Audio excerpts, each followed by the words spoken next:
Command and Control. Bonjour. Donc merci aux sponsors. Moi je suis aussi... On m'entend, oui. Donc merci aux sponsors. Moi je suis aussi organisateur d'Agile Tour à Toulouse. Et je voudrais les remercier parce que sans les entreprises qui accompagnent ce genre de conférences, il n'y en aurait tout simplement pas. Donc vraiment merci à eux. Puis merci à l'association Kiwi qui nous reçoit. Merci aussi à l'école aujourd'hui. Hop là, on revient là en arrière. Elle est très rapide. Merci aux orgas d'Agile Tour Bordeaux. Merci à Alain, qui s'est particulièrement occupé des 3 keynoteuses, Aurélie, Alice et moi, qui nous a poupouné, chouchouté trop bien, donc on se sent à la maison. Vraiment merci.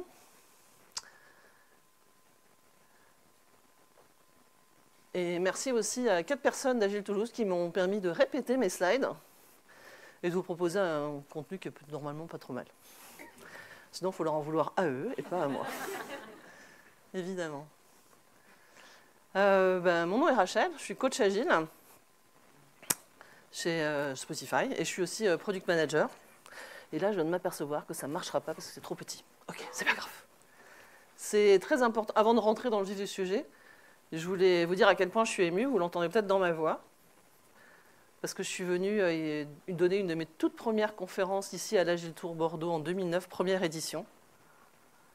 Donc aujourd'hui, ça a une saveur très particulière. J'ai l'impression de revenir à la maison. Et à chaque fois que je suis venue dans cet Agile Tour, j'ai rencontré des gens formidables. Des gens qui ont changé le cours de ma vie. J'en vois ici. Vous savez qui vous êtes. On se reconnaît. Et c'est vraiment, vraiment important pour moi aujourd'hui. La deuxième chose qui est vraiment importante, c'était le thème de la conférence, l'agilité et la résilience et la qualité. Je crois beaucoup à l'agilité depuis des années, évidemment, et je crois que c'est un avantage, ça donne un avantage, comme disent les Américains, unfair advantage aux entreprises pour survivre au changement, au chaos, tout en proposant des offres de valeur et de qualité. Et on a vu ces derniers temps, avec la crise du Covid, avec les guerres, avec la crise économique, à quel point un changement brutal dans notre écosystème, ça peut vraiment changer la vie des entreprises. Il y a un truc qui part en sucette, là. Ok. Je vais finir par oublier l'écran.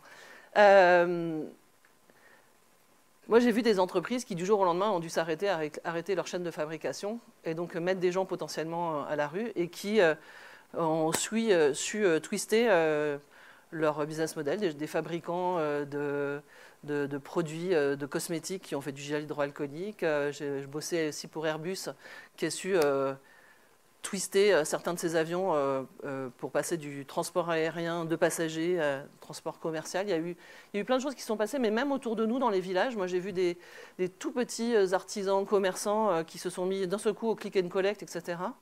Il y a eu toute cette espèce d'intelligence, de business, de agility qui s'est mise en œuvre.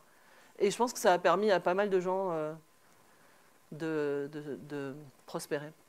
Cet après-midi, il y a Alice qui va venir vous parler aussi d'agilité et de résilience et de qualité, mais dans un domaine plus vaste qui est le changement climatique. Et c'est aussi des sujets importants.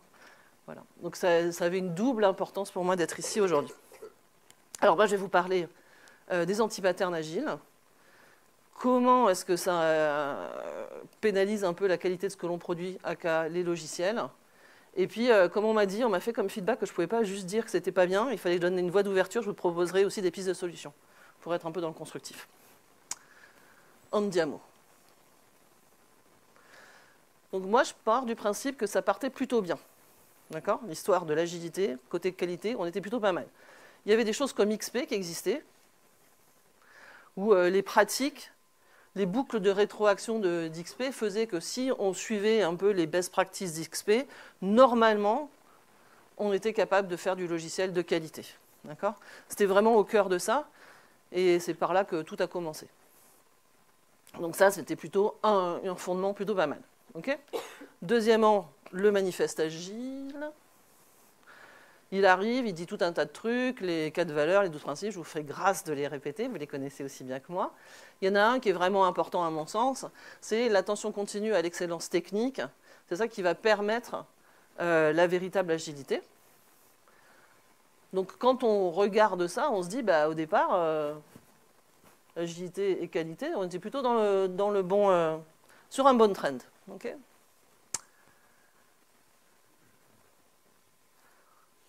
un monde parfait s'offrait à nous, début des années 2000. Maintenant, j'ai envie de vous poser la question.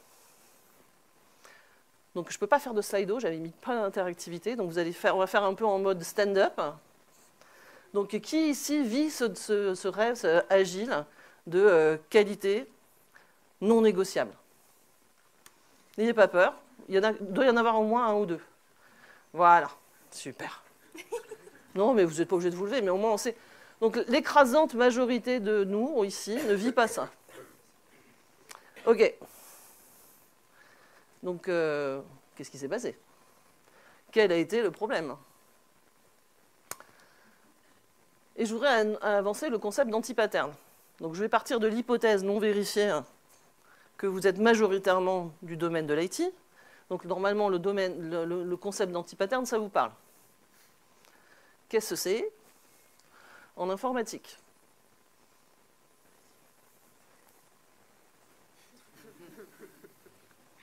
Voilà, on le connaît celui-là. Celui-là, faites gaffe, celui-là, il peut revenir parce qu'on est à nouveau dans le retour de l'arlésienne du no-code.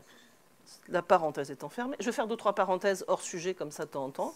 De mouvement d'humeur, on m'a dit que j'avais le droit. L'objet Dieu, hein, qui centralise tout, évidemment, très bien connu. Et puis, l'excellent livre aussi, mais qui parle d'un vrai problème, le code mort. Anti-pattern. Logiciel, c'est-à-dire que ça fait exactement l'opposé de ce qu'on voudrait faire. D'accord? Donc ça nuit à la qualité du logiciel, on est d'accord. Ceci étant posé, faisons l'hypothèse que ce concept d'anti-pattern existe aussi au niveau des organisations humaines, comme l'entreprise. Vous en connaissez quelques-uns déjà.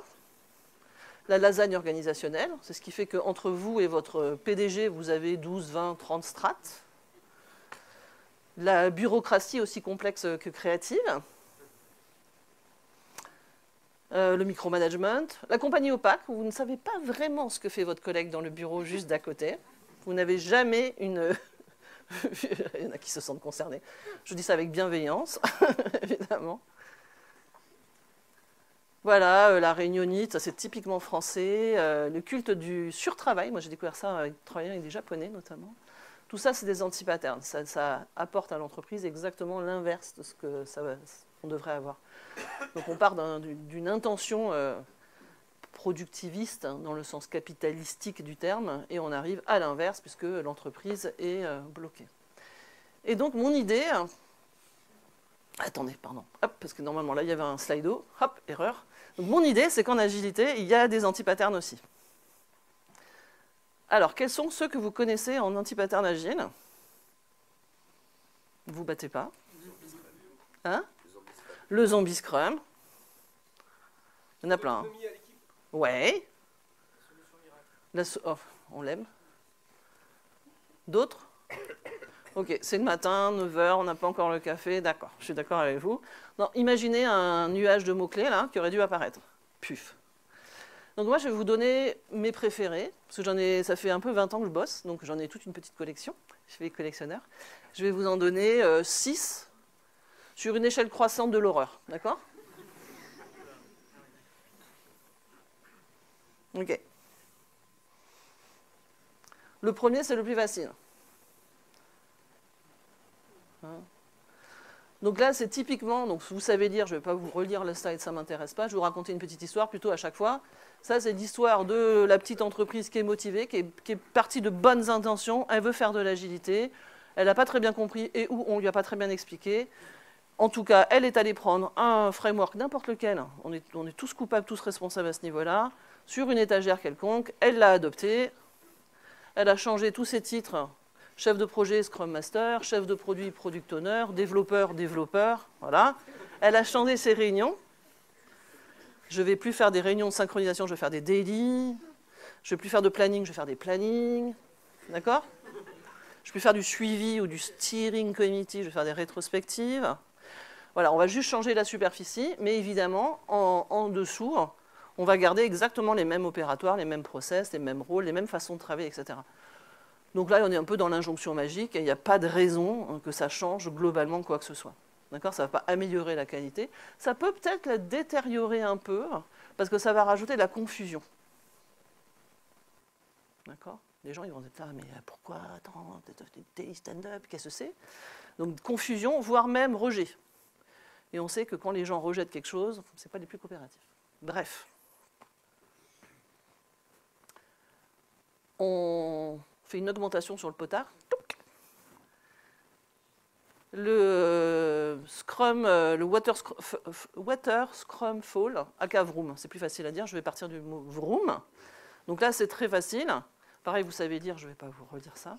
Là, c'est l'histoire, par exemple, moi j'en pense à une là, d'une grosse entreprise qui veut se mettre à l'agilité, parce que l'agilité, plus de productivité, plus de flexibilité, plus de rentabilité. Et donc, il va adopter l'agilité sur le département informatique uniquement. Ou l'équipe informatique si c'est tout petit. Donc, tout ce qui est en amont n'est pas agile, tout ce qui est en aval n'est pas agile. Ok ? Donc, évidemment, ça ne peut pas marcher. Il va y avoir, ça va dégrader la situation, parce qu'évidemment, on va rajouter de l'overhead. Dans certains cas, dans certaines implémentations, vous pouvez avoir même 2 chaînes hiérarchiques, entre guillemets, de pilotage ou de direction, la chaîne agile et la chaîne officielle, d'accord ? Et si on est un petit peu créatif, on ne les met pas les mêmes, comme ça on les laisse gérer les trous et les recouvrements. Okay ? Donc ça, évidemment, pas beaucoup d'adaptabilité. Le test, il ne fait pas partie du domaine agile, il est fait après, la QA étant à la fin, évidemment. Le client, on ne le voit pas ou on le voit très tard. Je ne vais pas vous la faire, on la connaît. Plus grave. La feature factory. Quitte à avoir une équipe agile, autant l'externaliser. On peut même avoir des plateaux agiles. En France, en ESN par exemple, des plateaux agiles au forfait. Ou alors on peut même l'externaliser, l'outsourcer. Bienvenue Bangalore par exemple. Donc là c'est terrible, parce qu'évidemment là tout est en traditionnel, command and control avant. On a complètement externalisé l'agilité en dehors. Donc la qualité. Ces équipes-là, en plus, elles sont soumises à un stress très très fort sur le delivery. Elles se concentrent uniquement sur le delivery. Donc ceux qui pensent sont avant. Eux, ils sont ceux qui font. Ils ne seront même pas ceux qui vont recéter après. La qualité, elle est vraiment très dégradée. Il n'y a aucune implication de ces équipes-là dans le produit. Il n'y a aucune implication au niveau du client. Vous avez, à chaque fois que je vous ai mis des petits liens, vous verrez, c'est des gens vachement bien qui ont des trucs très intéressants à dire. Donc ça, c'est John Cuttlefish, évidemment, vous avez reconnu son dessin. Et puis, alors, pas d'hygiène de pratique d'ingénierie, d'accord ? On est là pour sortir de la feature, on n'est pas là pour faire de l'architecture, de l'évolution, de la conception, de la résolution de techniques, etc., etc. On peut faire mieux dans l'horreur. On peut ajouter à ça l'obsession productiviste, aka l'obsession de la vélocité. Alors vous pouvez remplacer vélocité par votre KPI préféré, mais souvent c'est vélocité, d'accord ? Donc là c'est l'obsession, on va ajouter à notre équipe en Vroom, si possible d'externaliser, un chef de projet qui va suivre la performance, ou un chargé de pilotage chargé de la performance de notre équipe, par le KPI de nombre de user stories et ou nombre de story points. Voilà. Nombre de tickets, j'ai vu. J'ai vu ça. Il y a même des gens qui font des... Alors, parenthèse, il y a des gens qui font des forfaits agiles, comme ça, en externalisé, avec facturation au nombre de points. Je pose ça sur la table, je vous laisse apprécier. Donc là, évidemment, la qualité, on s'en fout, parce que le but du jeu, c'est de sortir le plus de points possible. D'accord ? Traiter les bugs, ce n'est pas une priorité, parce que ça ralentit, ça diminue la vélocité. Faire de l'hygiène, la pratique d'hygiène sur le code, ça ne sert à rien non plus, ça va ralentir. Et toute tentative d'améliorer la situation, par exemple du pair programming, vous n'en faites pas, ça coûte trop cher. On ne va pas payer 2 développeurs à ralentir par 2 la vélocité. Pas de transfert de connaissances. Donc là, c'est très dangereux.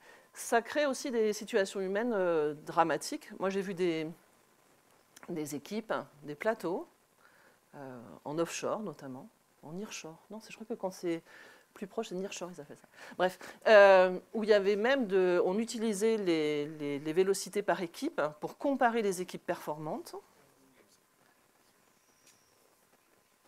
avec des savants calculs à base de corrélation de points avec nombre de hommes-jours, voire même, je connais même une entreprise dont on ne citera pas le nom qui utilisait ça pour comparer la performance individuelle des gens et qui faisait du reward, de l'incentive, du bonus pour les super performants. C'est cadeau. On a bientôt fini, ne vous inquiétez pas, accrochez-vous encore un petit peu. La culture du héros, vous la connaissez. Ça, c'est facile. Alors ça, moi, je l'ai vécu dans un studio de jeux vidéo, par exemple, où c'est quelque chose qui est une culture qui est très forte, la culture du héros dans le jeu vidéo. Donc, vous le savez, parce que quand vous arrivez, tout le monde vous parle de Michel ou de Nathalie, qui sont le héros ou l'héroïne locale, et qui va toujours venir sauver votre projet ou votre produit, qui va travailler des heures incroyablement longues pour résoudre ça, qui est toujours présent sur les temps de crunch, etc. etc. C'est hyper dangereux, parce que quand tout repose sur Michel ou Nathalie, si Michel ou Nathalie est malade, s'il est fatigué, s'il est en burn-out, s'il est en vacances, s'il a une vie, dans notre cas, nous, il a eu un enfant, par exemple, donc imaginez, le héros plus je viens d'avoir un enfant, et il y a tout qui s'effondre, en fait. C'est assez démotivant aussi pour les gens, qui sont autour du héros. Parce que le héros, il ne partage pas ses données, en général. Il ne partage pas son héroïsme. Et donc les autres, ils ont l'air vraiment nuls à côté de ça. Quand vous êtes aussi dans une logique de toujours faire du firefighting, en plus, vous n'investissez pas vraiment sur l'avenir. On est toujours dans le réactif de réactif. Et je vous rappelle que corriger des bugs en prod, ce n'est pas une stratégie technique acceptable. On peut faire mieux. Okay. Il y a pire, le dernier. Ne vous inquiétez pas. L'adoption agile massive partout en même temps. Excellent film, soit dit en passant. Donc là, c'est une grosse entreprise. En général, c'est une grosse entreprise qui va choisir un framework d'agilité à l'échelle. En général, c'est safe, mais on ne va pas faire de safe bashing ici, parce qu'on est beaucoup plus intelligent que ça. On sait que c'est safe juste parce que c'est eux qui ont 75% des parts de marché, d'accord? Mais ça aurait pu être n'importe quel, parce que ce n'est pas l'outil, c'est les gens qui l'utilisent qui sont un petit peu cons. Ce n'est pas l'outil en lui-même. Donc l'idée, ça va être de prendre ce qu'on veut, n'importe lequel, et de l'appliquer massivement partout, au même moment, et de le déployer. Donc là, les signes du malade, ça va être beaucoup de consultants en général, ou des coachs. On est coupable, moi je suis coupable. Moi, c'est un talk où je vous parle très franchement. Je vais vous parler aussi de toutes les âneries que j'ai fait. Donc on est en transparence complète, parce qu'on est dans un endroit de bienveillance ici. Donc moi, j'ai fait ça. Okay, c'est pas grave, ça arrive, on a le droit de se tromper. Donc on applique massivement, on a plein de coachs, on a plein de formateurs. Déjà, vous allez avoir des plans de formation massifs, d'accord? Tout le monde doit être formé, tout le monde doit être certifié, okay? Tout le monde va appliquer.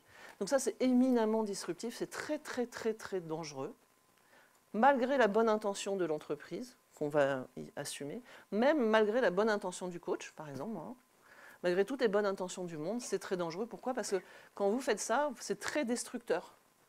Alors oui, vous allez peut-être remplacer par hasard des process qui ne fonctionnent pas, par éventuellement des process qui pourraient fonctionner au moins aussi bien ou mieux, mais vous prenez surtout le risque de détruire des choses qui fonctionnent.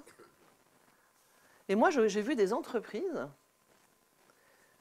qui avaient des arrêts de chaîne de fabrication à cause de ça, qui introduisaient des anomalies. Alors, vous allez me dire, on s'en fout, on fait du web, on fait de l'application mobile. Ok, mais il y a des gens qui font des trucs de santé, du logiciel qui tue, qui font ça. Donc on ne peut pas faire ça. D'accord? La qualité, là, ça a des conséquences dramatiques des fois. On arrête de faire ça.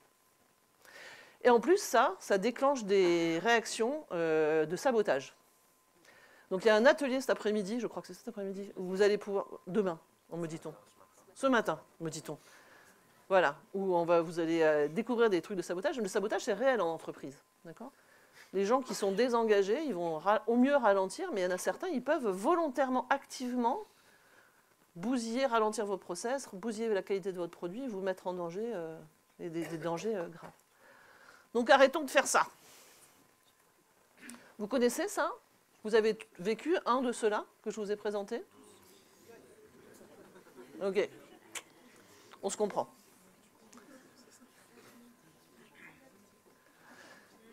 Bon, on va arrêter un petit peu sur le côté dramatique des choses, parce qu'après on va m'accuser de démoraliser les gens, de leur mettre du doute dans la tête et tout ça. Chut. Ne révélons pas tout de suite. Donc on va essayer de partir sur des solutions, d'accord? Ouais.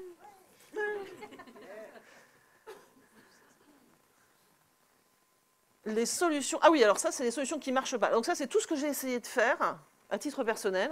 Ça n'a pas marché. Alors peut-être que ça marche avec vous et que c'est moi qui ne suis pas doué, mais moi j'ai essayé, ça ne marche pas, d'accord? Donc ce n'est pas une vérité absolue, c'est juste mon retour d'expérience, ça ne marche pas. Donc qu'est-ce qui ne marche pas? Oui, et alors dédicace, en cherchant, petite parenthèse, en cherchant dans mon iconographie, chercher une... Alors déjà la code j'ai kiffé, mais alors quelqu'un qui s'appelle Success Dominator, pour parler des trucs qui ne marchent pas, voilà, pardon, hop. Je me sens trop détendue ici dans cette conférence, ça ne va pas du tout. C'est vraiment trop chez moi. Donc, alors, qu'est-ce qui n'a pas marché chez moi? Vouloir faire un changement culturel. Je vais changer la culture de l'entreprise. Donc, si vous n'êtes pas le CEO, ou vous n'êtes pas super pote avec le CEO, vous n'avez pas un accès direct au CEO, arrêtez. Il n'y a que le CEO, il n'y a que les dirigeants qui peuvent changer la culture de l'entreprise. Okay, voilà. Ce qui ne marche pas non plus, c'est d'être tout seul. Vous êtes tout seul à changer l'entreprise. Donc vous allez vous épuiser. Moi, j'ai fait 2 burn-out, dont un avant mes 30 ans, à l'hôpital. On ne fait pas ça. On essaie d'avoir une écologie personnelle. Tout ce qui est ah, ben si, je connais la solution. Dans ma boîte à outils agile préférée, j'ai la solution. Donc toutes les solutions qui sont comme ça, évidentes, instinctives, qu'on peut faire simple, c'est les mauvaises solutions. Ça, c'est un truc... ça, c'est statistiquement... En regardant tout ce que j'ai fait, à chaque fois que j'ai fait ça, je me suis trompée. Tout ce qui est à base de plus de, alors plus de coach, plus de formation, plus de certification, plus de méthodes, plus d'outils, plus de ce que vous voulez, plus de, ça ne marche pas. J'ai appris plus tard que c'était toujours plus de ce qui ne marche pas. C'est une phrase importante de la systémie, donc je la pose comme ça sur la table. Il m'a fallu quelques années pour l'apprendre, celle-là. Tout ce qui est one size fit all, évidemment, parce qu'en général, on ne peut pas remplacer l'origine d'un problème par le même problème, ça ne change pas. Toutes les tentatives, alors j'ai une culture lean, donc ça a été très traumatique pour moi de mettre ça sur le slide, mais il faut le faire. Toutes les tentatives, tout ce qui est croire qu'il n'y a qu'une seule cause, racine au problème. Et faire tout un tas d'études, recherches, workshops, les 140 why et tout ça, vous allez vous épuiser à trouver la cause racine à résoudre. Spoiler alert, en général, soit il n'y en a pas, soit ça ne marche pas. Tout ce qui est à base de licencier des gens, recruter des gens, voire faire les deux en même temps, ça c'est du vécu, je l'ai vu faire, ça ne marche pas évidemment. Tout ce qui est technologie et tout ça, ça ne marche pas. Il y en a sûrement que vous avez testé. Si vous avez des choses que vous avez testées qui ne marchent pas, vous pouvez venir me voir après la conf, je suis preneur, comme ça va un peu agrémenter mon catalogue. Et ça m'évitera de les faire. Qu'est-ce qui pourrait marcher? Ce n'est pas une science absolue, on n'est pas dans les sciences dures, on est dans l'expérimental. Qu'est-ce qui pourrait marcher? Mon idée à moi, dropper l'agilité. Arrêtez. Hein? Alors, on me dit dans l'oreillette que je n'ai pas le droit de dire ça. Bon. Donc, voyons voir, on pourrait trouver des façons plus intelligentes d'aborder le problème. Et alors, il se trouve qu'à une conférence qui s'appelait Feu Agile Pays Basque, je ne lâcherai pas sur cette histoire, j'ai rencontré il y a des années de ça quelqu'un d'absolument formidable qui s'appelle François Salazar, et qui est un coach systémicien et qui avait fait une conférence qui a changé ma vie. Et qui m'a fait découvrir la pensée systémique. Alors, ça fait 7 ans, et je suis qu'un petit padawan. Ça prend du temps, ça prend un petit peu de temps. Et donc, ce que je vais vous proposer là, c'est ce que j'ai expérimenté avec un petit peu d'agilité, de ma boîte à outils agile, un petit peu de systémie, un petit peu de design thinking, un petit peu de technique de coach pro, tout ça. J'ai fait ma petite sauce un petit peu pour trouver des solutions. Le point de départ, partons de l'hypothèse qu'une entreprise dépasse une représentation 2 dimensions flat de type organigramme ou de type workflow flat. Et imaginons que l'entreprise est un organisme beaucoup plus complexe, comme une cellule, un organisme vivant, multidimension,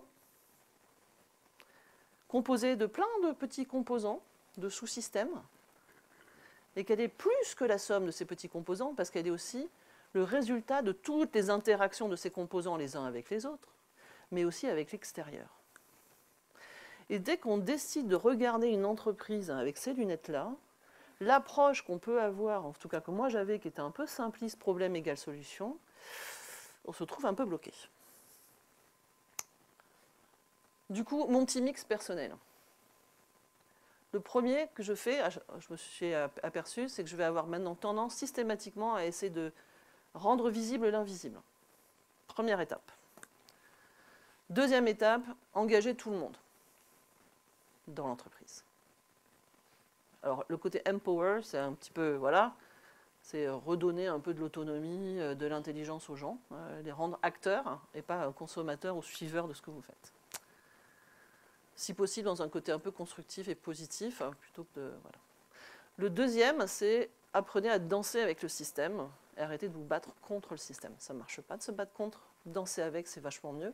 Et utilisez les lois de la systémie pour l'influencer dans le côté positif. Okay. Et dernièrement, trouver le moyen de s'ouvrir à de nouvelles perspectives et de casser les routines.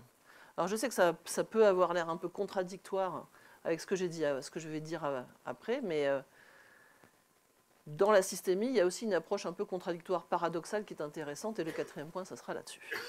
Je vais partager toutes mes slides après, donc vous n'avez pas besoin de les prendre en photo. Si vous avez du stress, je les partage systématiquement. Ok ? Premier point, révéler l'invisible.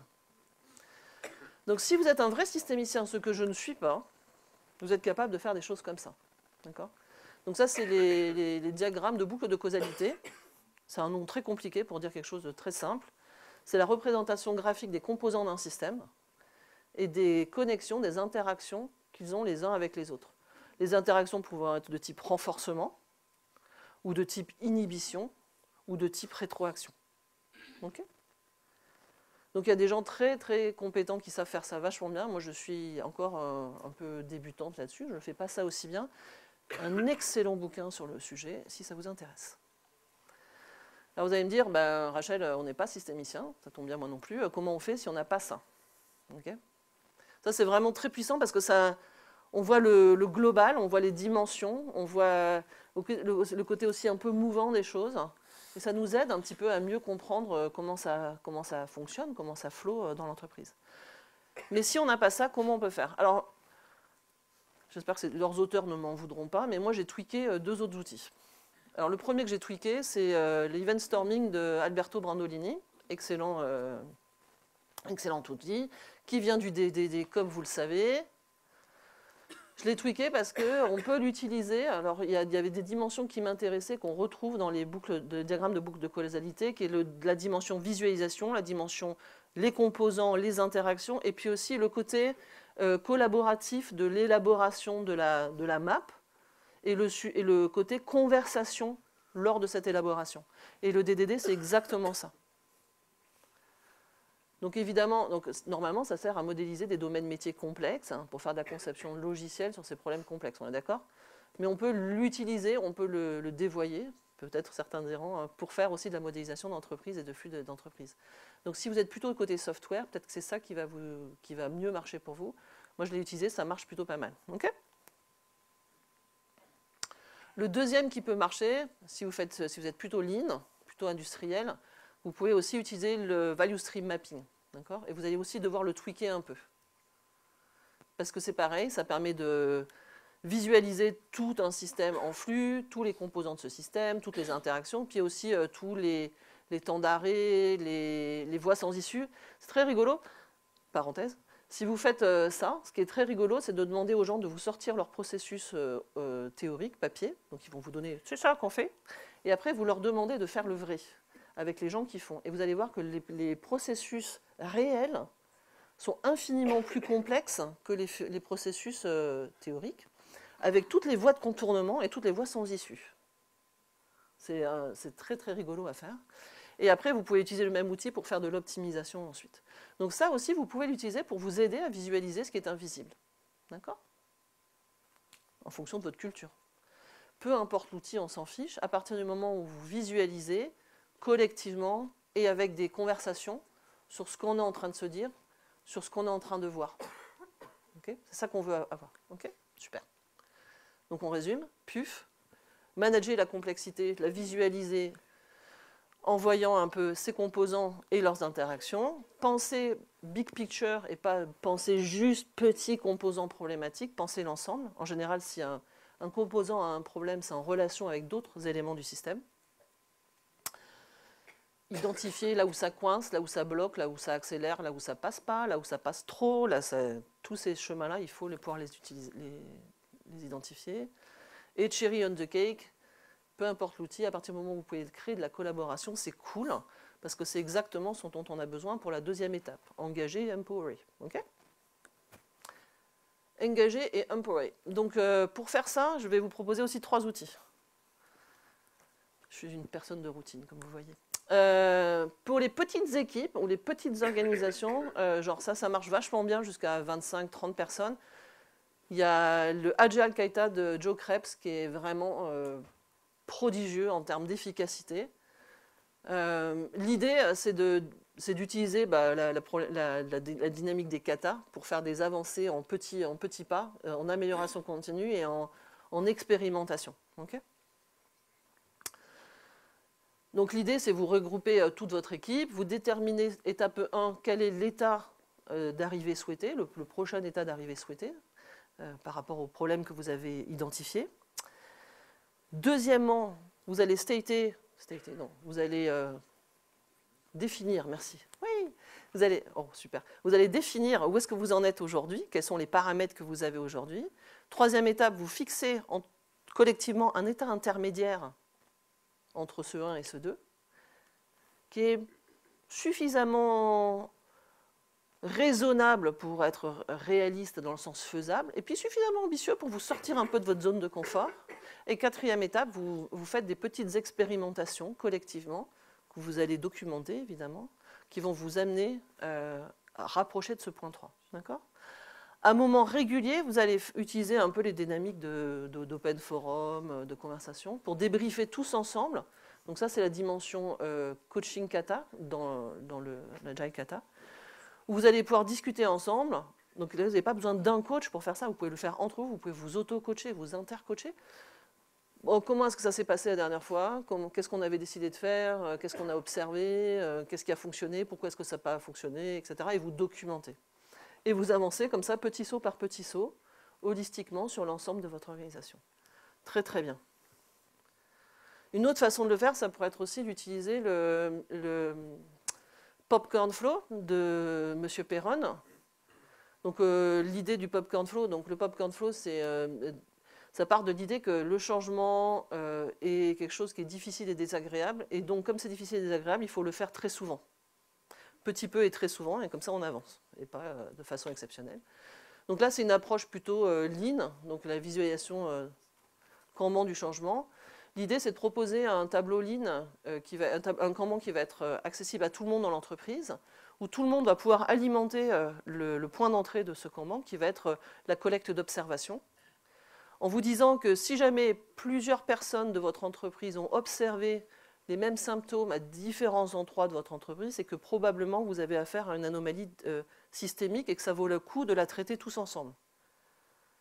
Si c'est juste Alexis qui a son problème tout seul, bah Alexis il est grand, il va se le régler tout seul, par exemple, parce que je le vois là-bas. Donc c'est l'idée aussi de trier ensemble et d'avoir cette intelligence collective.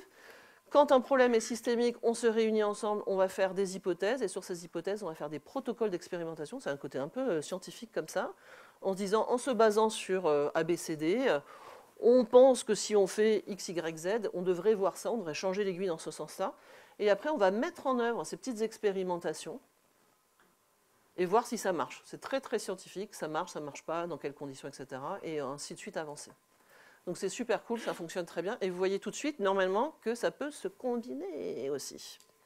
Si vous êtes plus que 30, si vous êtes une grosse entreprise, vous allez peut-être devoir avoir un truc qui est un peu plus étoffé, d'accord? Un peu plus englobant, on va dire ça comme ça. Donc là, je vous propose Open Space Agility de Daniel Medzik avec une super photo de Pablo Perno. Je vous ai mis cette photo parce que je préfère cette version-là, qui était une des toutes premières versions de son modèle, plutôt que celle qui est présentée dans son livre, que je cite quand même, qui tient plus de la Big Picture Safe que de l'élégance des débuts. Mais l'idée reste la même. Encore une fois, vous ne regardez pas que les détails des outils. Donc là, l'idée, c'est d'utiliser la puissance d'un forum ouvert. Pour ceux qui ne savent pas ce qu'est un forum ouvert, ce n'est pas grave. Demain, vous en expérimenterez un ici, si ma mémoire est exacte.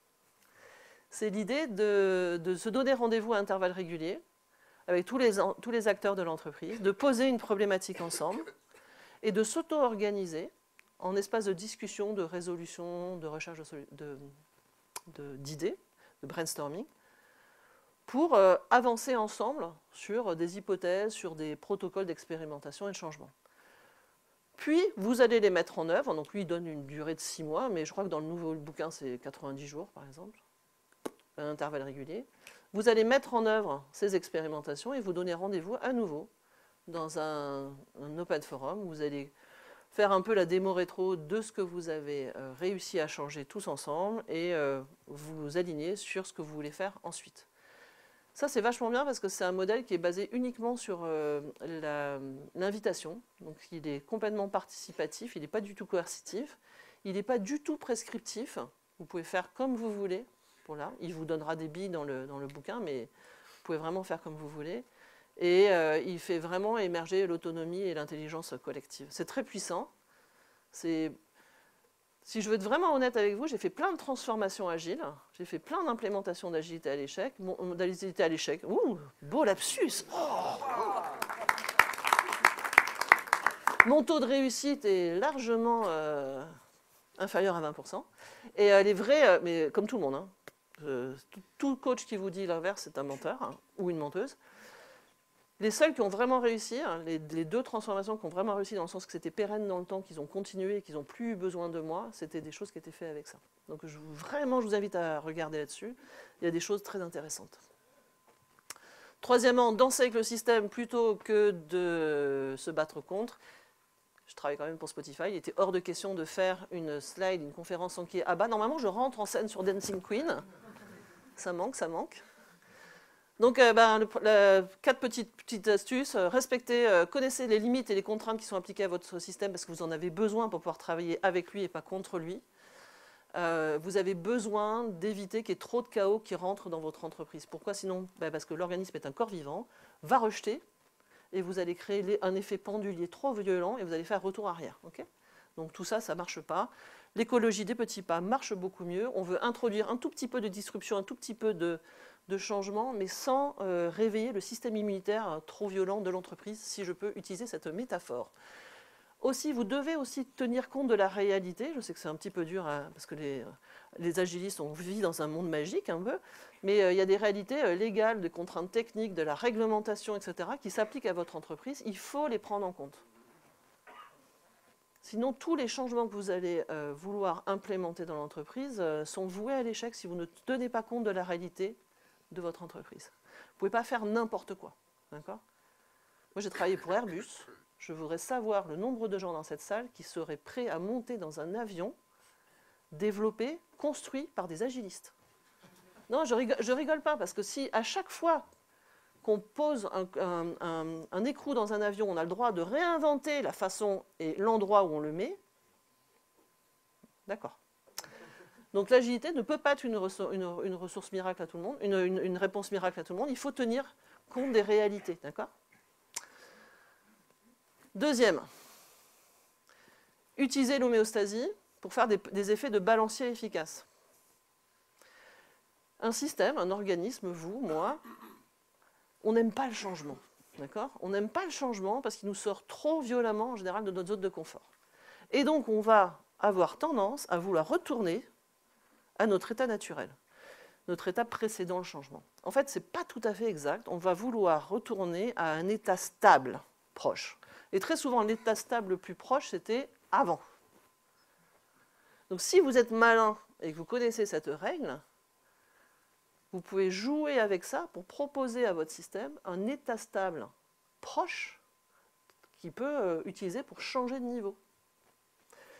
Donc, et ça on fait référence à notre anti-pattern de tout à l'heure, on ne va pas sur des gros big bang massifs, on va aller sur des petites implémentations de stabilité, de nouvelles stabilités, mais durables.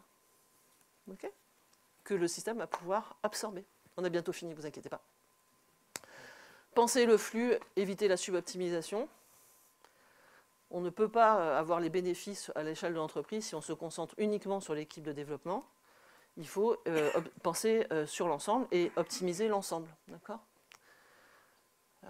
Voilà. Et puis, essayez de faire ça avec des données aussi, data, ça c'est vraiment très important. Et la dernière, construisez de la résilience. Mettez en place des choses qui vont pouvoir, quelque part, vous survivre dans l'entreprise. On n'a pas vocation normalement, alors on n'a pas, les coachs on n'a pas, ou les accompagnants, ou les agents du changement, on ne devrait pas avoir vocation à rester indéfiniment dans l'entreprise. Et si on fait bien notre travail, ce qu'on aimerait, c'est que quand on part, les choses qu'on a fait grandir et pousser restent, se développent. Donc ayez cette pensée un peu, cette écologie-là en tête. Donc essayez de limiter tout ce qui peut provoquer le retour arrière et l'annulation des avancées que vous avez faites. Transférer à votre entreprise des moyens pour elle d'opérer sans vous. Ça n'est pas un framework écrit sur étagère, évidemment. Et si vous deviez transférer qu'une seule chose, transférer l'apprentissage en continu. La notion de faire régulièrement des aspects adaptés. S'il y a une seule chose à transférer, c'est ça. Okay. Cool. Donc là, je viens de vous dire pendant 20 minutes qu'il fallait absolument changer sans changer. On est d'accord? C'est un peu ça, si on veut résumer. Et là, je vous dis, ben non, cassez les routines. Voilà. Pourquoi est-ce que je vous dis ça? Parce que toutes les équipes... Si vous restez à faire exactement la même chose pendant 2 ans, 5 ans, 10 ans, vous allez vous ennuyer. Et qu'est-ce qui se passe quand l'être humain s'ennuie? Il se désengage, et donc il fait moins bien ce qu'il doit faire. Donc c'est très très très dangereux. Ça vous rend complaisant, ça vous rend confortable, ça fait du gras. Donc il ne faut pas laisser faire ça. Okay, ça va impacter votre qualité produit, et puis surtout ça va vous retirer la capacité de survivre au changement. Votre capacité d'innovation, elle vient de votre capacité à vous interroger, à apprendre différemment et à changer d'idée de temps en temps. Il y a un excellent article. Ce que je voudrais, c'est qu'on abandonne l'idée de transformation. J'aimerais bien que ça disparaisse du jargon et qu'on parte plutôt sur des notions de régénération. D'accord ? Donc cet après-midi, il y a Alice Barallon qui va venir, la deuxième keynoteuse qui va venir, qui va vous parler de tout ça et qui va mettre ça en connexion avec le plus grand, c'est-à-dire le changement climatique et le monde. Et j'espère que vous ferez bon accueil à cette conférence, parce qu'elle porte des valeurs qui sont aussi connectées avec tout ça. Donc comment on fait ça? Alors, je sais qu'il faut que je raconte un peu ce qu'on fait chez nous. Donc je vous donne des idées. Attention, ce sont des idées, ce n'est pas un modèle Spotify. Hein. Okay, donc on fait plein de choses. Par exemple, on fait des embeds. Pourquoi est-ce que je suis PM, moi, aujourd'hui, chez eux? C'est parce qu'à un moment, j'ai eu vraiment besoin de changer d'air. J'ai tout fait dans mon travail de coach, même dans un endroit comme Spotify, c'est marrant. Et moi, ce qui me faisait du bien, c'était de me reconnecter à des équipes de développement, à des problématiques soft. Et j'ai la possibilité de faire un stage 3e dans une équipe et d'être à nouveau product manager, de pouvoir faire des choses, etc. Cette mobilité interne-là, elle est excellente pour les gens. Et puis elle est excellente pour mon équipe après, parce que quand je vais revenir avec des idées, avec des graines, avec des développements de changement. Donc ça, c'est top. On fait des CAB aussi, Customer Advisory Board, un truc comme ça. Voilà. Où on invite des clients à venir chez nous et on passe pas mal de temps, une semaine en général, et on va leur montrer des trucs, on va faire des démos, on va faire du prototypage, on va faire des tas de trucs avec eux, et ils vont nous montrer des tas de choses, et ça c'est vraiment intéressant. On fait des Hack Week et des Hack Days, par exemple, ça c'est ce qui, une fois par an, les 8000 employés de Spotify font pendant une semaine font tout sauf ce qui est prévu de faire et font des hacks. C'est-à-dire que vous pouvez travailler sur ce que vous voulez avec tous les moyens d'entreprise à partir du moment où vous êtes dans une recherche de quelque chose de différent et d'innovation. Donc ça peut être très bien des choses comme ce que vous avez sur la page d'accueil de votre téléphone, le Daily Mix, le Weekly Mix, ça vient de ça. Ce qu'on vient de sortir il n'y a pas longtemps, le DJ avec l'intelligence artificielle, ça vient des choses comme ça. Donc il y a des choses que vous allez avoir en feature après, mais il y a beaucoup de choses qui sont complètement invisibles parce que ça peut être aussi de l'amélioration de performance, de la résolution de bugs, faire de la recherche technique pour réduire par exemple les requêtes BigQuery par moitié. Ça se voit pas, mais je peux dire que ça se voit en interne. Donc ça c'est cool. Les conférences internes, les rotations de rôle, adoptez des méthodes qui vous poussent à aller à l'extérieur, sortez de votre bureau, faites beaucoup d'expérimentations et de prototypes. Je fais de la pub pour notre plateforme qui s'appelle ABBA, qui nous permet de faire de l'A/B testing. Eh oui, on fait de l'A/B testing, donc on teste en prod les gens, sur des vrais utilisateurs, et qu'on vient de mettre sur le marché, je crois, en open source, ça s'appelle Confidence. Remettez en cause aussi vos certitudes, acceptez que les bonnes idées elles viennent de partout. Si c'est votre PDG qui a une bonne idée, testez-la, il a peut-être tort. Si c'est votre stagiaire qui a une bonne idée, testez-le, il a peut-être raison. Et testez-le de façon un peu structurée. Donc nous, on utilise un système qui s'appelle le DIBB, Data, Insights, Beliefs and Bets. Et puis on a aussi un autre outil qui est vachement rigolo qui s'appelle la RFC. Imagine, je suis développeur, je trouve que la façon dont on utilise, je ne sais pas, SwiftUI, ben vraiment, on n'est pas à ce qu'on devrait être. Je peux rédiger un papier, je vais faire ça sur un Google Doc, un basique, ça s'appelle une RFC. Et ça, elle est partagée avec la terre entière dans Spotify. Et tout le monde va venir le lire et va me faire des commentaires, va me poser des questions, etc. Et ben, un Google Doc, c'est un document très puissant de changement et d'innovation quand c'est utilisé comme ça. Donc gardez ça en tête, c'est très très chouette, évidemment. Et j'ai fini. 4 trucs à retenir. Révéler la structure invisible des choses. Empowerer les gens. Faites en sorte que tout le monde s'implique dans votre changement, pas que les agents du changement ou les managers ou les externes. Dansez avec votre système plutôt que vous battre contre. Ayez de nouvelles perspectives. Ayez du fun. Sinon c'est chiant. Et si vous pouvez aussi dropper les frameworks agiles, moi ça me fera plaisir.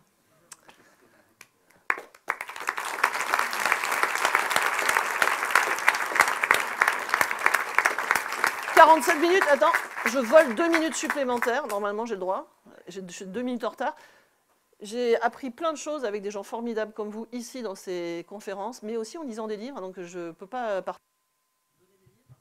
Ça c'est une sélection de ceux-là, Open Space Data, c'est une autre version de Agility, c'est assez intéressant, il y a des trucs un peu intéressants à proposer dessus. Voilà, les anti-patterns, ça c'est vraiment intéressant. Learning Agile, le Learning Agile, là, il est vachement bien parce qu'il parle vachement de ces anti-patterns agiles. C'est un super bouquin, voilà. Si vous avez des idées de bouquins, venez me voir, donnez-les-moi, parce que j'aime bien lire. Voilà, et puis maintenant, normalement, on va laisser la place au Pitchfire. Et si vous avez des questions, vous ne pouvez pas me les poser, parce que le feedback, on s'en fout. Non, je rigole, vous viendrez me les poser en salle café tout à l'heure, et je rends la zapette. Et merci beaucoup. Merci Rachel.